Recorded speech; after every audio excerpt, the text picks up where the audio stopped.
Superflares from the Crab Nebula, presented by Science at NASA. In 1054, nearly 1,000 years ago, a star in the constellation Taurus exploded. The supernova was so bright, Chinese and Arab astronomers saw it in broad daylight, and, according to their ancient records, it remained visible in the night sky for 2 years. The dead gaseous remnant of the star has been expanding quietly ever since. We call it the Crab Nebula.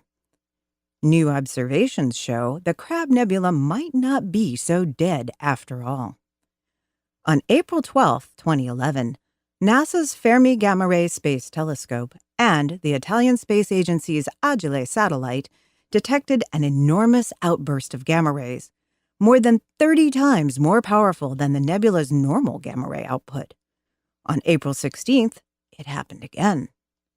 These superflares are the most intense outbursts we've seen in the Crab Nebula, and they are extremely puzzling, says Alice Harding at NASA's Goddard Space Flight Center in Greenbelt, Maryland.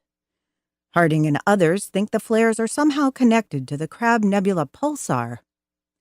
At the heart of the nebula lies what is left of the original star's core, a superdense neutron star that spins 30 times a second. Each time it goes around, the neutron star sweeps a beam of radiation past Earth. It literally pulses us with electromagnetic waves, hence the name.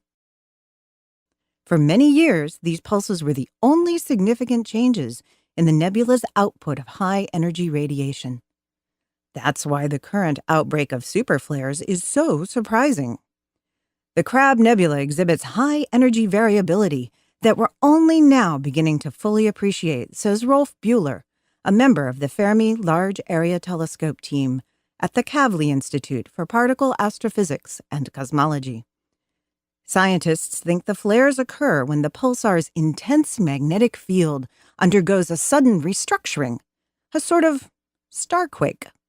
Such changes can accelerate particles like electrons to velocities near the speed of light. The electrons, in turn, radiate gamma rays.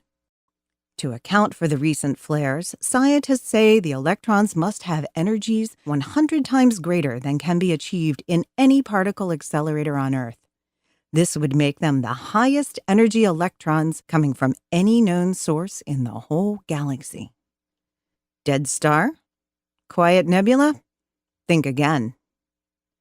For more superflares and other surprises around the Milky Way, please visit science.nasa.gov.